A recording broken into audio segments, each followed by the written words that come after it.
And we'll give it another few minutes.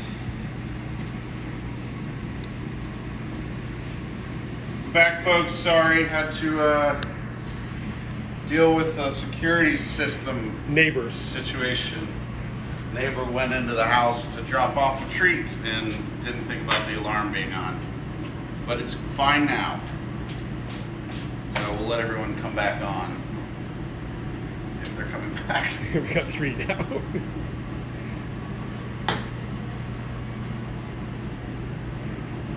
Here. There's 4.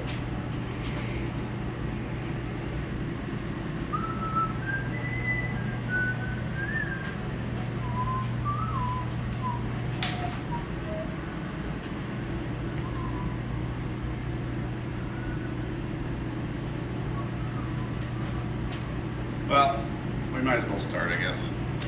People come back. So what's up, guys? We're doing another live video. Hopefully this one will be more informative and entertaining than the last one. We got a lot of feedback from people saying that kind of basic kitchen stuff would be helpful. Right now, obviously, everyone's stuck at home and doing a lot more cooking.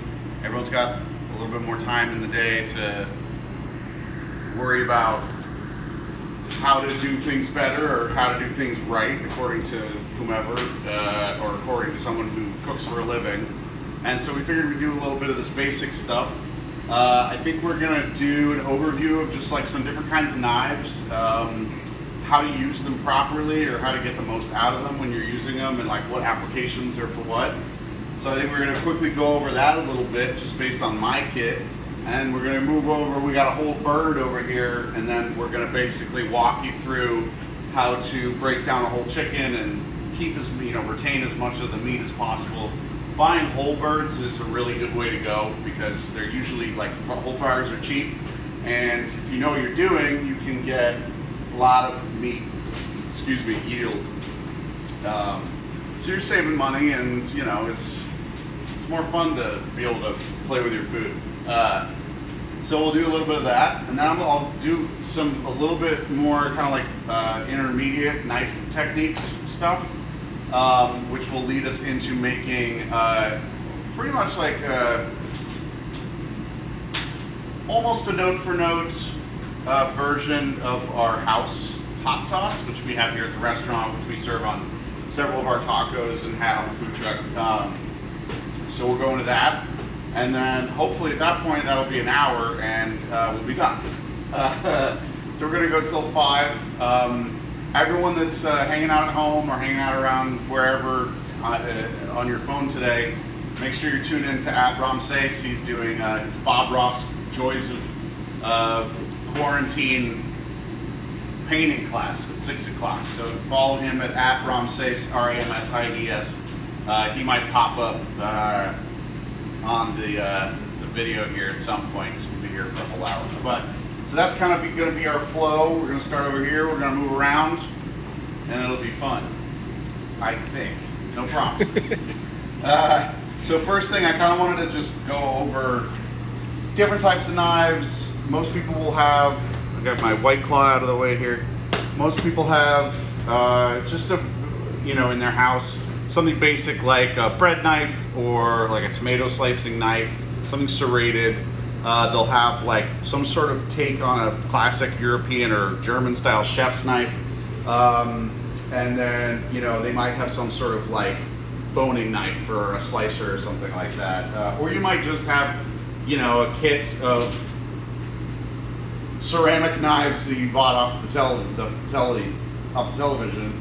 In which case, I feel bad for you and buy new knives. But if you don't, you're going to have a variation of some of these, and I'll just walk through them and show you why. I mean, it may seem like just super intuitive that to you why each knife would be good for what, but to a lot of people it's not. So yeah, let's just go through. First one, I always have a basic paring knife. So this is really good for like small details. If you'll notice, all the weight is on the back of this knife, so you can't really do the hold, it's going to fall down.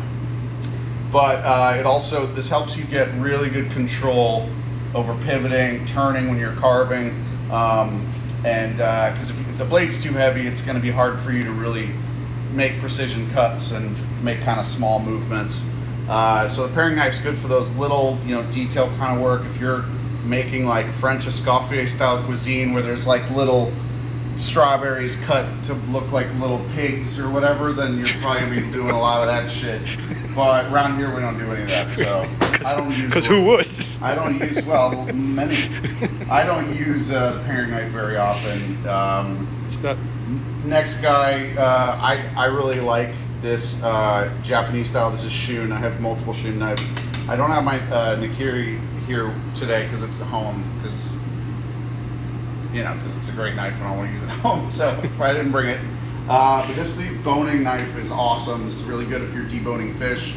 If you're deboning anything, really, we're going to use it on that chicken. Again, the weight falls pretty far to the back, so you get like a really nice level of control over your cutting versus something that has more of a even weight distribution to it, which is going to be when you need a little bit more heft. If you're holding this, if you try to imagine all the weights in the handle, trying to use a lighter blade to try to like really dig through something like meat or like a more hardy veg is going to be harder with like a lighter blade. But also the shape of it allows you to kind of like move around different things, and so that's a great knife for that. So next is the Nikiri. Like I said, it's not here today. We left it at home.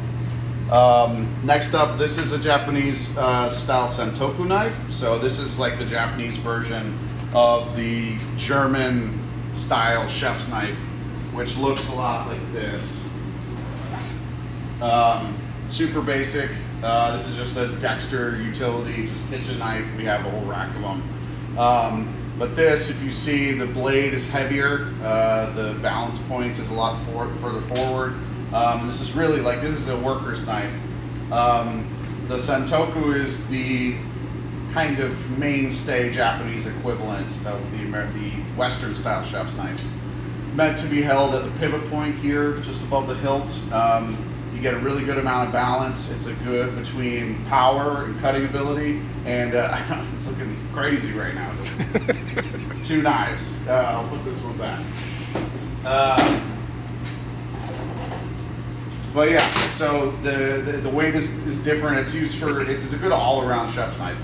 Basically, almost any sort of cutting I'm gonna do in my restaurant I can do with this. This isn't my favorite knife because it's single bevel edge, which means that most knives end at a point like this, and you sharpen both sides and you hone both sides in order to hone the edge or the blade edge. This guy is only beveled on one side, so you actually only sharpen it on the bevel side, or grind it or hone it on the one side. I just don't really like it. I did not know that. Yeah, but I do love. Just because I don't love this sentoku doesn't mean I don't love sentoku knives. I think they're great. We can do a little cutting pattern stuff when we get over to the other cutting board, but you'll notice the blade is slightly curved on the front, which allows you to perform more of a rocking motion to process vegetables, process stuff, whatever you're processing, versus Western style chef's knife, which has more of a flat blade edge. And it's just different strokes for different folks. This guy is a nice blue steel Yoshihiro cutlery, traditional Japanese chef's knife. That's a beautiful knife. I love it a lot.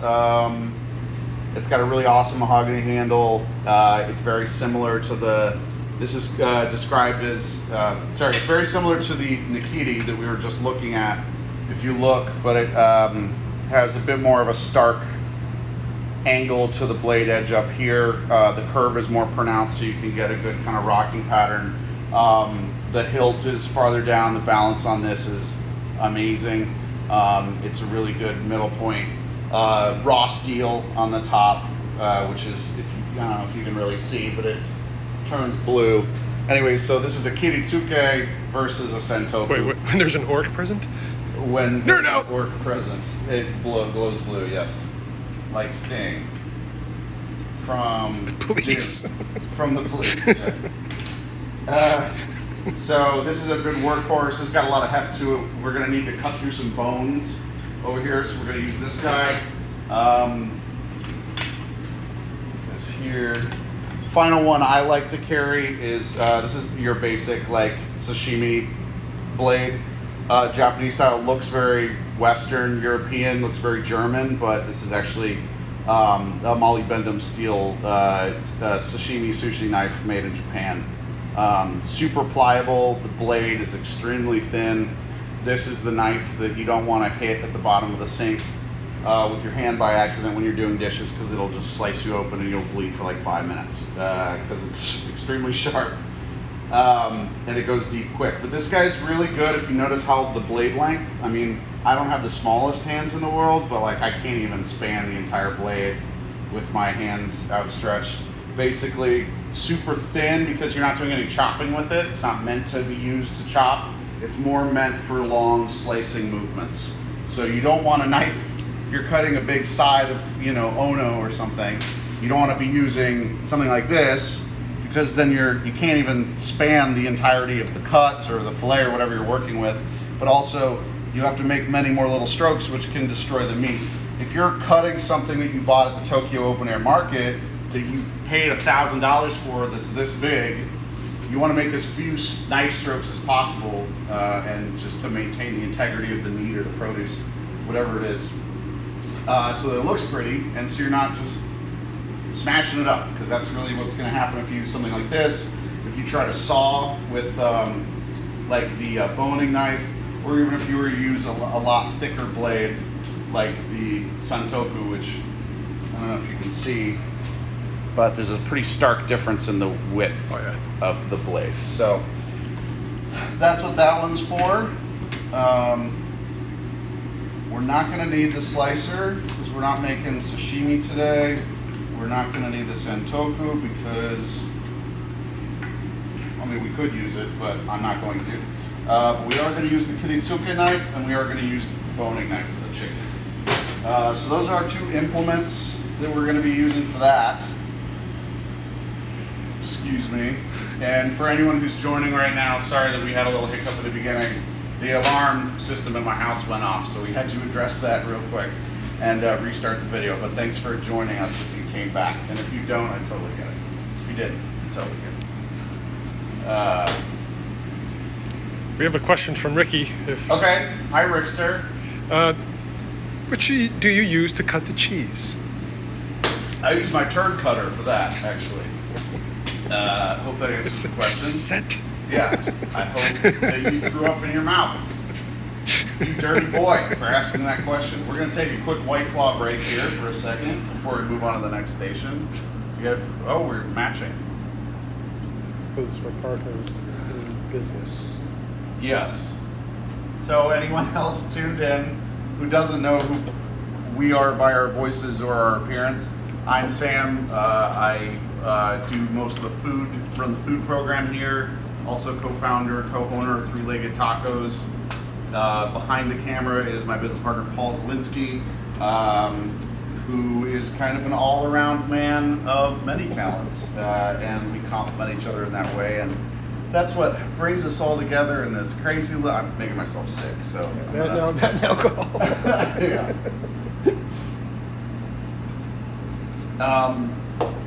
Another thing before I forget, I've been thinking about this for a while, because I can't get a haircut right now.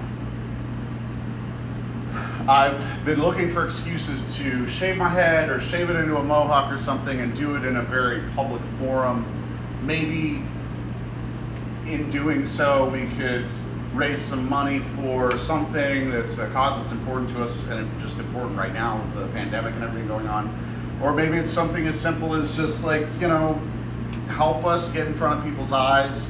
We're opening up as soon as we can here. We want to get as many people coming in for to-go orders and, you know, delivery orders as we possibly can. So maybe we do some like sort of drive where it's like get us to 1,500 followers or something.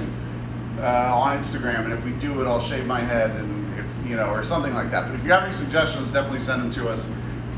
We need to move the pledge board to $5. We have a pledge for $5 on a mullet. $5 on a mullet. See, I don't have. I'm not. There's not so much party in the back as much as it is kind of business, a little bit of party. I think a mohawk would look good. It's also much more functional. I think you'd be waiting for 6-7 months on a mullet, honestly, and hopefully we're all either dead or released from quarantine by that point. You got another $5 on a mullet. Okay, well, mullet is a very popular idea. I mean, if you have Miracle Grow or some sort of Rogaine product that you can send over that would help me accomplish that, I'd be open to it. Something toxic, maybe? Very toxic, don't make it grow? Sure, yeah. I mean, if it'll makes men infertile and causes cancer in cats, I mean, as long as it grows me a mullet baby, I'm in like Flint. So that's enough of that stupidity. Should we move on to the next station? Do you want to go around that way and kind of do what you were doing? Yeah. Okay, we don't need to show like dirty stuff. Can you go over there? Maybe. Not well. You didn't say go over there well. Yeah, that's true. Before I start anything, I mean, this is on a daily basis when I'm working. I make sure that my knives are honed at the very least. Some people sharpen their knives every day. I don't think that's a really good idea. It really depends on the knives you're working with. I'm not going to sharpen. I'm not going to take the whetstone out and sharpen this like $240 Kiritsuke knife every day, for example. I'm not going to do that with this Shun. The blade is very delicate. I don't want to screw it up. Honing is one thing. Honing is fine. Make sure that you're using a knife if you're going to hone or if you're going to sharpen that has a double bevel edge. Because like that Santoku I showed you, that single bevel edge, it'll screw up the knife if you do that. So you want to make sure that you're not. I mean, it's not likely that a lot of people are having, going to have single bevel edge knives in their homes, but I don't know. I don't know who you are or what you're capable of. Whetstones are a pain in the ass, and honestly, just to be frank with you guys, I've never figured out how to do it really well. If you have access to a knife sharpening service, use it, take advantage of that. That's great. I don't think that they're, maybe they are an essential business right now, but it's something we've never set up for the restaurant or the food truck or our catering operation. It's something I don't use from home. I know there are great programs out there that you can get signed up for that are like affordable, and all you have to do is put your knives in a bag and they come pick them up. I've never done it. I think that with a couple little tools you can treat your knives really nice, keep them sharp, and not have to deal with like another delivery service. So without using a whetstone, I think on the go, something like this, like a firm grip knife sharpener, is a really good alternative. It's got a basic thumb guard so that when you're working with a knife, it's less likely you're gonna slice your finger open. And it has two slots here. The first one is to sharpen, so it's a finer grit in there. Basically, if you don't know how these work, there's spring-loaded grindstones that kind of intersect inside, and when you push the knife blade down, they adjust to the beveled edge of the blade and essentially grind off at a microscopic level. What's happening to the edge of your knife is it's starting to become wavy. So I know this sounds weird, but if you look at the edge of your blade, your knife that you use a lot, what's going to happen is that although to the naked eye that looks very straight, if you look at it under a microscope, if you don't hone or sharpen, what happens is that the blade starts to ripple side to side laterally against the edge of the blade. So what you're doing when you hone it, either using something like this, like a honing steel, or if you're honing it through like a firm grip device, what you're doing is you're just bringing that wavy edge back into a straight line, which essentially is making it easier for you to use the device to cut. If you think about it from just a scientific perspective, the friction of having a wavy blade that looks like this, it's going to be harder to drag through any produce you're trying to process than if it's straight. So sharpening actually removes material, whereas honing straightens. Honing you can do all the time. Sharpening I would do like once a week. Depends on how much you're using your knives. But for something like this, we definitely want to have sharp knives. If we're working with bones, we're working with cartilage. I don't want it to slip, you know, because it's dull, and scrape against a bone and then run right into my finger, and then boom, Instagram video's over, and we're at the hospital. Why would we stop? So the alternative, basically, you can use one of these. The way it works is you go to number 1, which is sharpen. You want to use a very steady hand to drag the knife through, paying attention to the edges as well, up the front and the back. I mean, if we're going to use nautical terms, the aft and the port is left. Starboard's right. Forward. Aft, fore. Yes. Bow. Bow and aft. Bow. We're boat owners. We used to be. Our boat got taken away because we were poor. It wasn't a new boat either. It was not like a nice boat. We're not like boat people. It's a $150 boat. So then you want to go to the hone. If you don't want to use the honer on one of these, you can use your steel. It's really hard on Instagram Live to be able to actually describe or show you the angle. It's just something you have to learn. But if you have one of these honing steels, what you want to do is you want to basically have the knife interact at almost a 45-degree angle on either side of the honer. Again, there's a hand guard here to prevent you from slicing your finger off, finger or your thumb. And then over time you get better at it, and you can essentially speed it up, and it has a good effect on that. Nice. So anyways, that's your basics of honing, using a honing steel or using one of these. Honestly, don't screw around with honing steel, because it's gonna make you crazy and you're gonna watch 1,000 videos. Just get one of these. It's fine. I think you can get them for like $15 on the internet. So that's that. I'm just gonna hone this guy out a little bit. Just make sure he's all straightened out. Oh man, that just slides through there, so that's a good sign for this boning knife. This guy, give him a little sharpen, but I know I paid attention to this knife last time I was working. Just a couple times. So there's that. You will get shavings. Make sure they don't get in your food.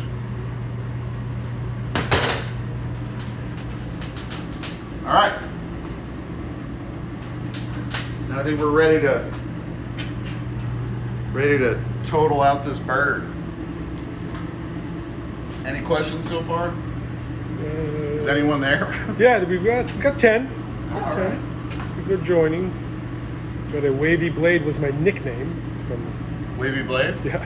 Who said that? From Scramos 60. Oh, SC Ramos. SC Ramos? That would be Steve. Steve? Hi, Mr. Ramos. Come on, Steven. Come on, Steven. If you get a whole bird, it's gonna come with a bag of its own entrails. You can throw these away if you want. I don't recommend doing it because you can make good stuff with them. I mean, the neck you can use for stock. The kidneys, I mean, I like chicken liver and kidneys. It looks like this one is like not one that I would want to eat. They aren't always.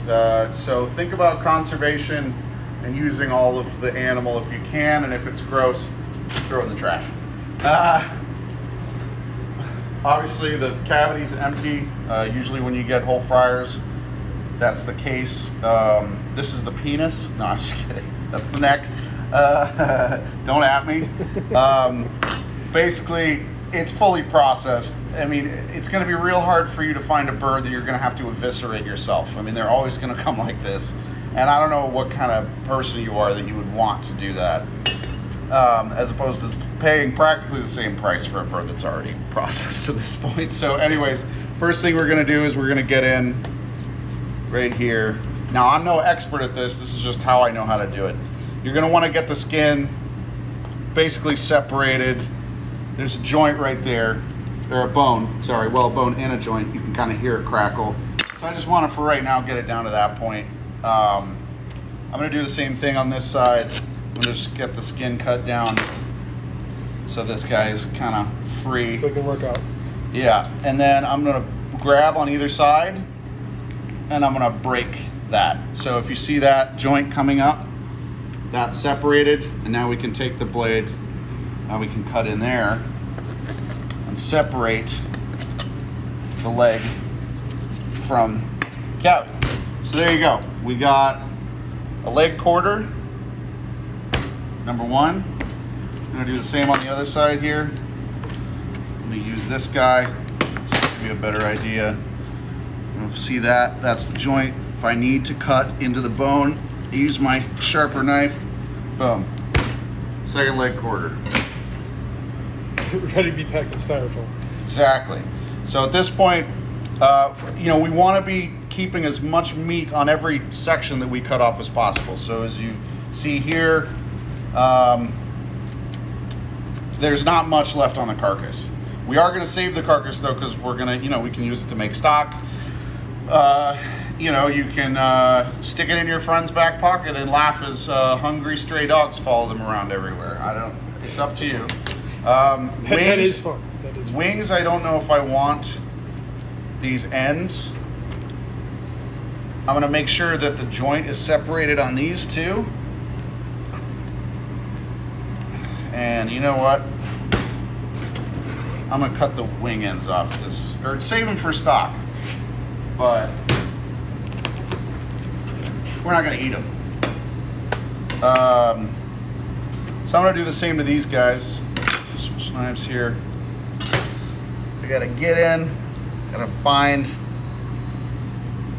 joint. So just found it. This is the breast right here, so you don't want to damage that part. You want to get in underneath. There we go. Isolate the joint. Boom, you got a wing. Do the same on the other side here. I'm gonna kind of cut around, try to isolate the joint. There it is. And you do notice how sharp those knives are. Makes a huge difference to have like good kit around. I'm telling you what, this would be a nightmare with dull knives. So now we got two wings, and we got two leg quarters. Now this is the tricky part. It's not necessarily tricky, it's just hard. I'm no expert at this. It takes, I used to cut fish for a living. I used to be a fishmonger, and the level of precision you need to have zero loss from carving any animal, whether it's a cow all the way down to a red snapper and everything in between, it takes a lot of practice. So you might end up just destroying the breasts, which you don't want to do in any case, regardless of who's watching. But we're going to do our best here. There's a ridge in between the two breasts that runs right here. It's the kind of like a breastplate, sternum, you could say, if we're going to be anthropomorphic. So basically do a little score. It should guide you. The skin shows you the kind of separation between the two breasts there. So basically that's the ridge. If you see it's a bone, it's a hard bone right there, and you kind of want to score against it. Now this is why having the right equipment is really important, because this breastbone right here, it immediately slopes down. So it's going to scoop underneath. And if you see, it's already kind of difficult to hold this thing together once you start slicing. So you want to do as few slices as possible against the breastplate, the rib cage, as closely as possible. You're going to get to this point. You're going to want to score underneath the breast. Do kind of the same thing underneath. You get it free, slice there, and then get it loose. So now you have one of the breasts. Tenderloin right here will separate. that's okay. No need to cry over spilt milk. So we're gonna do the same tenderloin here right against the breastbone. Try to keep everything intact. Like I said, guys, I'm not an expert at this, but it is fun to do. So there you go. You're gonna do the same thing. You're gonna get underneath and free the breast, free the nipple. And it is more difficult than he's making it look, Ricky. Next week, maybe I'll try this. Yeah, that would be a sight. So if That you would look be- here, I didn't succeed in getting all of the meat off. There's a little bit of extra there. That's perfectly good breast meat. There's some more in here. But all in all, I mean, especially if I had to do 80 of these at a busy restaurant, that's decent yields, honestly. Now this, don't throw it away. I'm going to because, well, or no, I can take it home. Yeah, you want to take it home? Mixed up. Making stock all the time is a pain in the ass. But Veggie stock is really easy. veggie stock is super easy. Just, yeah, basically you become a composter. Yeah. So this carcass is really good. You can make, just break it up and you can make stock with it, or whatever you like to do with the parts of dead animals. But anyways, that's your basics. We've got, went from the whole chicken, we got 2 intact wings, 2 intact leg quarters. These will cook up great on the grill or however you want to process them. Skin on or off, doesn't matter to me. I think skin on tastes a lot better, especially if you're roasting. It's gonna keep all the moisture in a lot better. And then breast number 2, and that's our whole chicken breakdown. Yeah. So I think I'm gonna wash these knives real quick. Important. Handling raw meat. Yeah. Wash I feel everything. embarrassed trying to tell a bunch of ostensibly adults Yeah. they need to wash their hands. The thing is, pre-coronavirus, if you worked in a restaurant, you had hand washing on lockdown. Or the service industry at large. Do you need to break down the rest of it if you're making stock? No, just toss it in. All the odds and ends and the bits. Don't throw like, you can even use organs, but don't use, you're generally not gonna get organs with a whole chicken outside of your basic like heart, liver, kidneys, if you're lucky, and then a neck. Don't use anything from the GI tract, and don't let anyone tell you otherwise.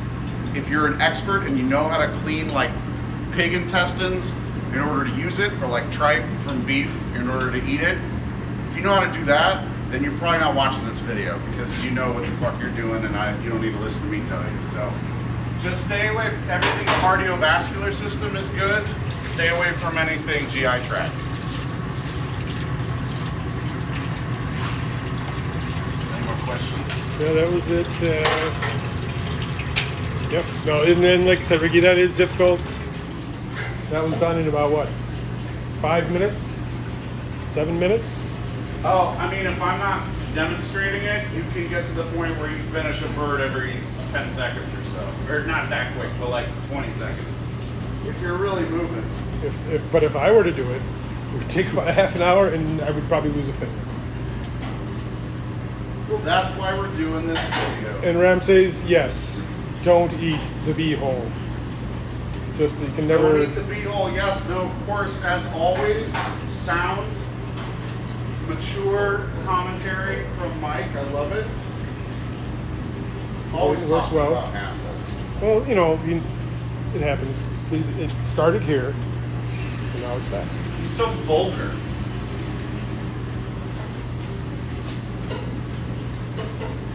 Looking out onto California Avenue. Beautiful California Avenue in our restaurant. Are you talking to yourself or me? No, I'm talking to myself. Oh, okay. No one wants to listen. See our art. Wonderful triptych. Done by Ramses and Josh. Joshy. Is it Josh? No, I was just saying who did the triptych. Oh, cool. So yeah, we can have a quick White Claw break. Yeah.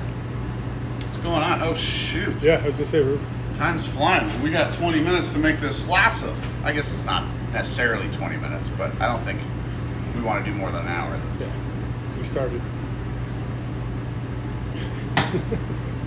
Like I said, no, he's just breaking down the lingo for everyone. What was the lingo? Beehole. Oh, beehole. Yes. I've heard of this beehole. So this is a little fun thing. I don't know if you've noticed, but we have color-coded cutting boards here. You don't need to do that at home if you don't want to, but it's not a bad idea, especially if you're processing like raw poultry, raw fish, raw pork, anything that you can't eat off a slab, like sushi, tuna, or filet mignon. No matter how well you clean things, that's just an extra precaution that a lot of restaurants choose to take. The red coated cutting board, that's for raw meat. We don't cut raw product on anything other than the red cutting board, so you can get bigger ones. We just have the smaller ones. And then fresh on the other codes. And then we have a green one over in the dish pit, which looks gross right now, so we don't need to look at that for very long. But it's just stacked with dishes. But the green one, you could have, if you're a restaurant, you could have, a gluten-free cutting board, for example, and that way you can keep gluten out of the gluten-free menu, or the vegan, which would make more sense, the vegan cutting board because it's green, and you never have anything that's not vegan on that. Anyways, just to try to keep, or if you're like a kosher restaurant, or if you do kosher food or halal food or anything like that. So that was boring, but that's good to know. A little factoid. So I wanted to kind of go over supreming citrus, which is basically a way of removing the rind and being able to basically end up with a product that is purely the flesh of the citrus. If you're ever using unprocessed citrus in a recipe, this is a really good way to remove a lot of the veins and the white stuff from inside the citrus. And it's super easy to do, and also it's just a fun way to cut an orange or a grapefruit. We have an orange and a grapefruit here. We're actually going to use this stuff to process what I was saying at the beginning. We're going to make our house hot sauce real quick for you guys, so or at least an approximation of it. So yeah, supreming basically involves, the way I have been taught it is essentially you take off the bottom and the top. You're going to discard that. And I can do the same with the orange. Take that off.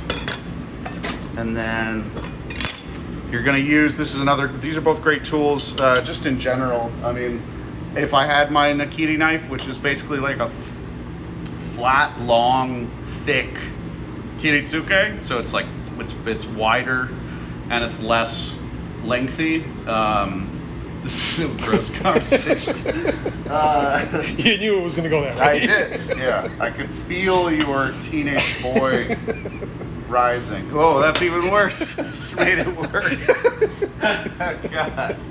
Anyways, basically, once you've capped that, you're just gonna, using a curved blade if possible, you're just gonna go around and remove as much of the skin as you can while retaining as much of the flesh as possible. I'm gonna take a little bit more off the edge here. And yeah, there you go. So you got a lot of flesh there. Next step, you can either use this and process it however you want, but there's still some veins. I think at this point, depending on the fruit, you don't have to get too crazy with it. I mean, that's already pretty well broken down. And any sort of veins. What we used to do, for example, for some of the dishes that we had, like lime supreme or orange flesh, and is basically I'd do this, I'd get it to this point, and then I would take the little veins out of the middle. I mean, you end up losing a little bit more of the flesh, but I mean, if you're going in front of like Gordon Ramsay or something and it has to be super perfect, we more focus on delicate flavors with more of a rustic preparation as opposed to like delicate preparation. I mean, we're not using tweezers around here, you know, but yeah, so that's one way to do it, is just take it off that way. And then basically the only tough stuff, or the connective tissue, if you will, is in between the sections. But like I said, depending on the larger the fruit, the less conspicuous that kind of veiny film is going to be, and you're less likely to notice it. So anyways, we're going to keep all that. I'm going to do the same to this grapefruit. Obviously thicker skin, so you're going a little deeper in here.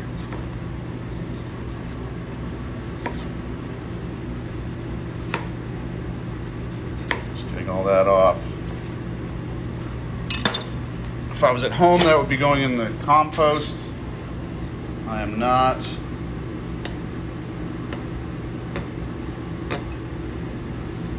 This connective tissue off.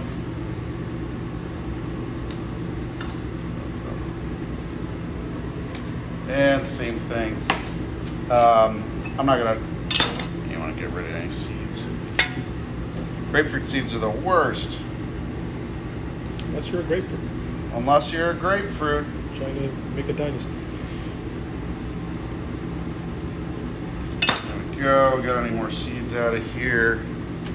More of the connective tissue. This is more of a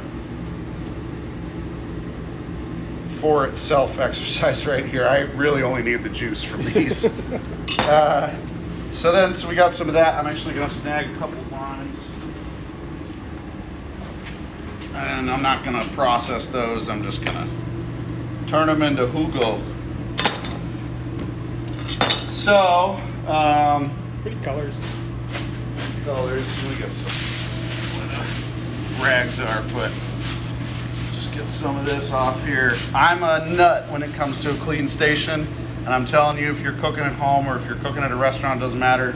If you clean as you go, it makes a world of difference. Every time you leave a station, leave it clean, and your life will be better for it. And the chaos is less when you're doing it. So I makes promise. sense. Clean station as much as you can. So anyways, we got these three citri will be the base of the salsa we're gonna make. So over here, do you wanna go over there?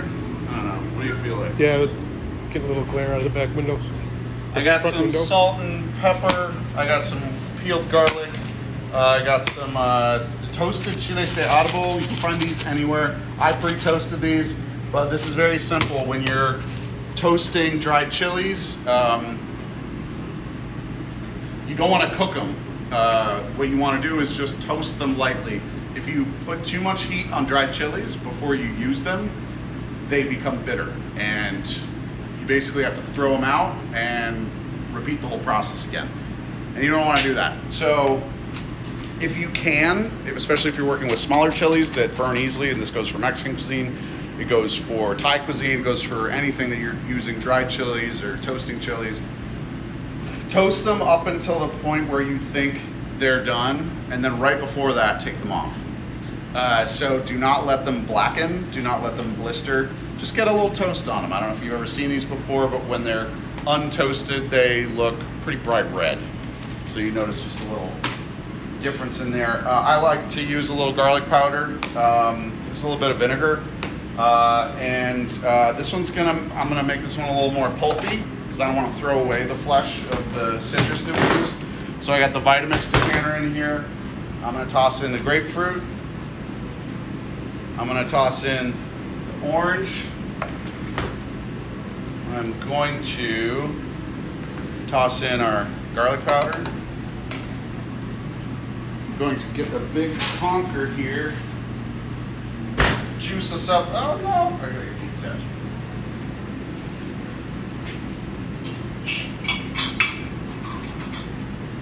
Juice our limes up. One.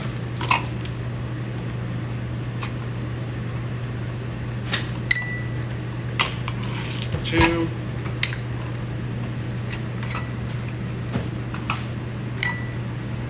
This is why the show is good for kids. It's got counting. 3.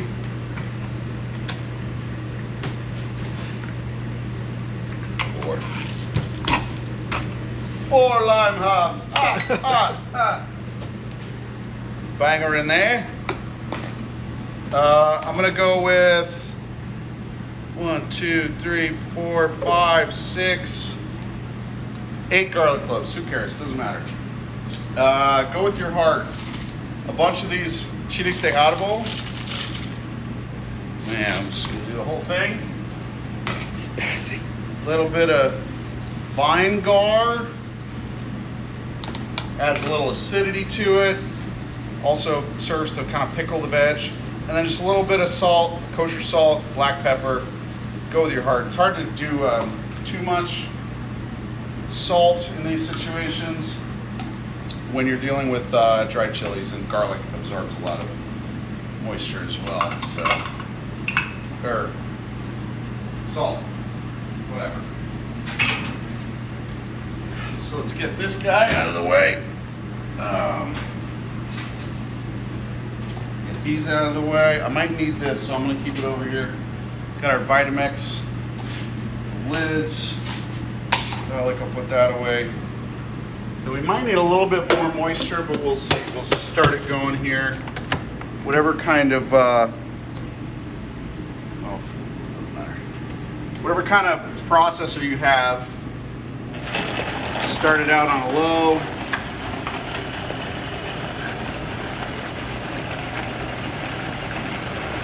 You're gonna wanna slowly ramp it up.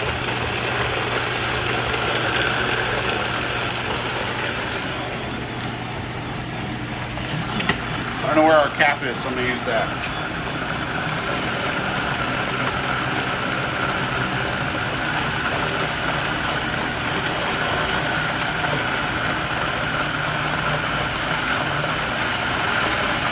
So I'm at about a 6 out of 10 now, and this is gonna need to spin for a bit.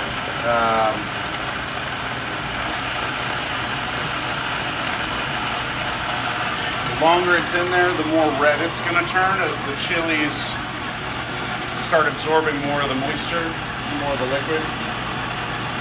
So does it just depend on the thickness you want with the salsa? Or how long you do it? If it starts gumming up your blender, like if we're using a Cuisinart, for example, you know, and it's not circulating enough, you want to add more moisture. So whether that's you choose to do more citrus, which I wouldn't necessarily recommend, but either water or vinegar, depending on your kind of taste for acidity, you can add that. A little bit higher here. About a 7.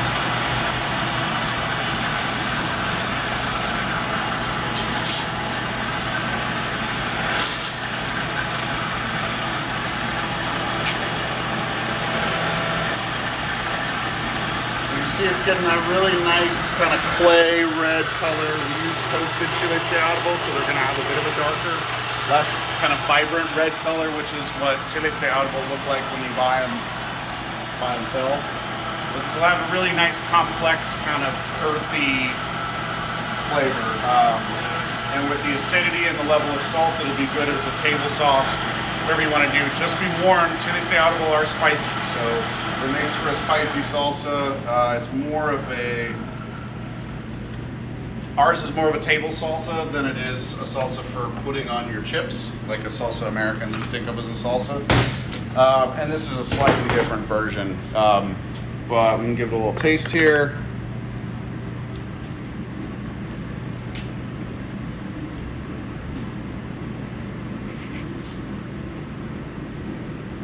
Go easy. I think it's really good, but it's very spicy. Ooh, yeah. Yeah. Now put hair on your toenails. Or take it off. Doesn't need more vinegar. Doesn't need more salt. It's good though. It's good. Doesn't need more garlic. This is really good. So yeah, so there you go. Can you show them the consistency a little bit with the spoon? Yeah, you can kind of see here. We've got a consistency to the point where Ketchup-y, a little thicker, or a little... I don't know. It's good. You could dip chips in it if you want to. Blow your face off, but Whew. Yeah. I'm taking some of that home for sure. And yeah, that's it. Do you want to go to the other side? Are there any questions? We had Ramses. Can we buy any bottled TLT sauce? You can. I don't think we can sell it legally without the packaging licensing and stuff. Someday. But it's something that we've wanted to do for a long time. Especially the table salsa. Anything else? That's all we had. There's no... Is there anybody with any questions? What do we smell like from Vince? I smell like black cherry white claw and wormwood currently. And whatever the sweat that you sweat after eating a really spicy salsa tastes like. Smells like. I think I smell like He smells like shit. Old Spice Pure Sport. I did shower today, so That's good. which is good. Doesn't happen as often in One day at a coronavirus. time. Any other questions before we sign off? 5 minutes left. Okay, what if Ricky has? What if you sold a bulk order of salsa with an empty bottle that happens to have your logo on it? Do you have a label? Do we have Ricky, come get the salsa. Also, super easy, like you saw, super easy to make at home. Anyone who wants to message us, I'll give you that recipe anytime you want. Definitely. Super easy to make. I mean, it's better if you add the MSG like we do, but. Any other cues? Nothing. Anybody else with questions? Is my girlfriend Caitlin watching, or is she too busy at work? I have not seen Karen Okay. join. She said she was going to join. It may have, but I missed it. Polly Nelson sends a lot of love. Okay, hello. Many loves. Many loves. I think Wandering Jules has said hi or she's leaving. I'm not really sure. It's ciao, Sam. Bappa! I love you, Bappa. I love New York. That's still- Julia. Well, I catered her wedding in New York a couple of years ago, actually. Ramsey's still planning to open back up for delivery soonish. Yeah, we've had some really, really bad luck with getting a hold of any of the emergency funds that the state or that the local and federal governments have made available, just based on the timing of some stuff when we were transitioning from the food truck to the restaurant. There's some paperwork that we can't provide, which makes us ineligible. We're working around it. I know I said last time we were on that we were going to be open the next week, but I'm saying hopefully, optimistically this time, that we should be open by next week, hopefully Wednesday. We'll see. We did get a plug from Jules that yes, his food at my wedding was awesome. Totally recommended. Totally recommended. Shannon liked the citrus cutting segment. Good. Thank you. Hi, Shannon. Is Sebastian there too? It's his account, I'm thinking, but Well, anyways, thanks for tuning in. Thank you for your questions. Thanks for joining us. Visit us on Instagram. Keep an eye out. We're going to have more and more content delivered soon. I'm going to do another video from my house that I'm going to put up on our YouTube page that I'll put on Instagram next week as well. and yes, Sebastian now is that there. Huh? Sebastian is there. Okay. I'm sorry I couldn't be as professional and cool looking as you on my video, Sebastian, but I appreciate your support. But yeah, we'll be back with another video next week. Tune in. Stay safe out there. And, Shame people without masks. and shame people without masks. And wash your hands. And be good to your neighbor. Right? Cool, that's a wrap. Bye. Bye.